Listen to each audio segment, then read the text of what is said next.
लगाना, लगाना, दिखाना, दिखाना। चलिए बता देता हूँ कि क्या हुआ। करण वर्सेस रजत।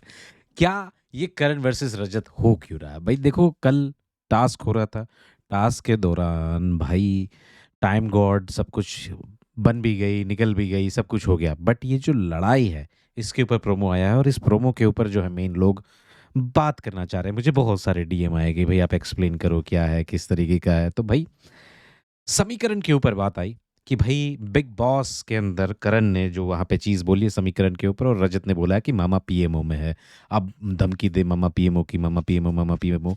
तो भाई कहीं ना कहीं रजत जो है चढ़ने की कोशिश कर रहे थे वहां पे कि भाई अब जोर जोर से चिल्ला के ये वो। तो सामने वाला बंदा बोल रहा है कि चिल्ला क्यों रहा है, चिल्ला क्यों रहा है, चिल्ला तू रहा है। और थूक की आवाज, मतलब थूक थूक गिर रहा था उसका, रजत का, उसके सामने। तो वो ऐसे हाथ करके उसने ऐसे करा, भाई दूर से बात कर, दूर से बात कर, तू कुछ नहीं कर सकता यहाँ पे। तेरे जैसे 1700 लोगों को देखा मैंने, है ना। तो भाई 1700, क्योंकि दोनों दिल्ली से, वो भी भाई दिल्ली, वो एक फरीदाबाद से, एक दिल्ली से। तो बोल रहा कि भाई दिल्ली में तेरे जैसे 100 लोगों को देखता हूँ, 100 को देख के रहा है तो वो बंदा वहीं वहीं पे भी दोनों की जो है एक लड़ाई हो जाती है। हाथापाई के ऊपर चीजें आ जाती है, उसके ऊपर सारा जो है वो टिश्यू फेंकती है। टिश्यू के लिए बात की जा रही है कि भाई तू 45 साल का है, 45 साल का है, 45 साल का मतलब अब देखो क्या होता है कि 45 अब कुछ लोग बोल रहे हैं कि भाई यहाँ पे एज शेमिंग हो रही है, एज शेमिंग हो रही है कि भाई अब क्या 45 साल का बुढ़ा तो नहीं बोला है, 45 साल ही बोला है मेरे हिसाब से।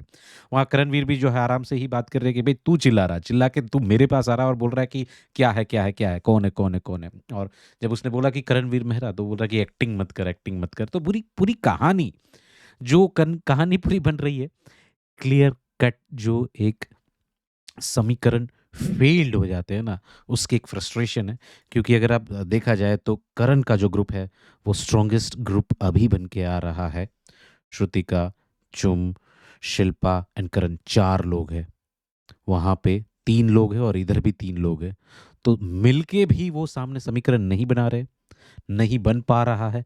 और यहाँ पे रजत भाई जो है सुबह कल समीकरण बनाने के लिए आए थे, बट समीकरण फेल हो गया, चुम ने रजत को ही नॉमिनेट कर दिया। तो ये नॉमिनेशन की फ्रस्ट्रेशन जो है कहीं ना कहीं निकल के अब सबके सामने आ रही है। टाइम कोड नहीं बन पा रहे, उसकी फ्रस्ट्रेशन जो है वो सामने आ रही है। और ये हमेशा मैंने देखा है, जो वीक खिलाड़ी जो होते हैं ना, मतलब अंदर से वीक, मतलब उनको नहीं पता कि बाहर कितनी वोटिंग पड़ रही है, बट जिनको डर लगता है नॉमिनेशन से, तो वो लोग ना इस तरीके की पैनी पैनी बातों पे लड़ाई करना और फुटेज लेना, ये सब कुछ चीज़ें जानबूझ के करते हैं। आप सारा कोई देख लो, कशिश को ही देख लो, उन दोनों को जो है पूरा का पूरा भरोसा है कि भाई इन दोनों में से मतलब वही दोनों में से निकलेंगे। तो पूरे का पूरा फुटेज, लड़ाई झगड़ा, ये सब कुछ करने की पूरी कोशिश कर रहे हैं।